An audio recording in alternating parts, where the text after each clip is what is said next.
on the point that likable executives are ones who would help you improve or who would uplift you, the question goes, at work, how do we improve? The best way or the fastest way is to learn from experience. So as a likable executive, and when you come across your teammates or when you come across your juniors who have made a mistake, how do you react to that? I personally find that executives who are able to give constructive feedback are so much more liked than those who basically just throw out judgment.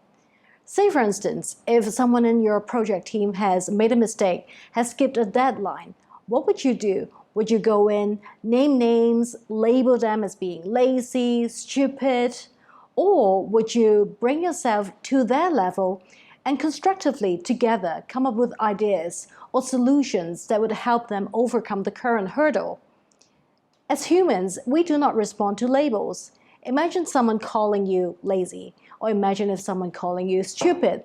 There isn't really much that you could do about it. But if someone is giving you a good plan or giving you something that you could look up to, or a reference or model, that is when you can action on something, and that is when constructive feedback would help uplift you. So I feel that giving constructive feedback is extremely important. And how do you give feedback positively? The use of positive communication or positive wordings would play a key role in giving constructive feedback. And of course, that could be a topic for another time. Every individual is different. Our emotional needs, development needs, professional path are different. And as a likable executive, if you're able to have a pulse on the different people in your team or the people that work around you, and you're more able to attend to their individual needs and aspirations, meaning you have a highly empathetic reach, then chances of you building a treasurable relationship with your team members is much higher. Empathy is highly related to your willingness. We all know that what makes a difference to a new colleague is, say for example, on their first day of work, if you see them being a little lost, not having anyone to lunch with them, you would be the first person to say, "Hey, would you like to lunch with me?" And you give them some slight bearings of how to get around in the office, what is the best coffee joint around, for instance. This displaying of your willingness would warm that person's heart and make that person feel special and feel tended for.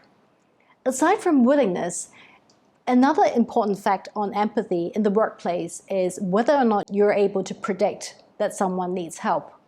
Unlike in the personal setting, say when we're with our family, when we're with our friends, or when we're with our partner, we might be more willing to ask for help because they're our close circle.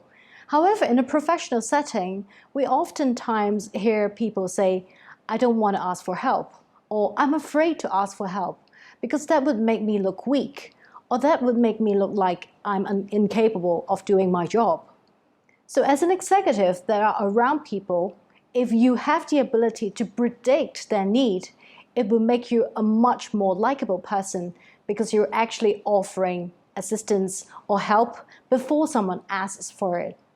And in order to be able to better predict someone's need, you will have to have a highly sensitive observation radius. Imagine someone who only has an observation radius of him or herself. They might only be able to influence people that work directly with them, the N-1.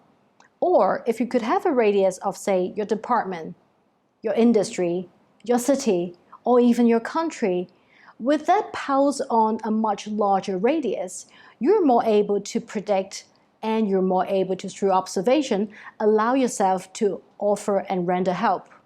I've just recently met with one of our freelance workers who told me that she's applying for a master's degree in one of the local universities.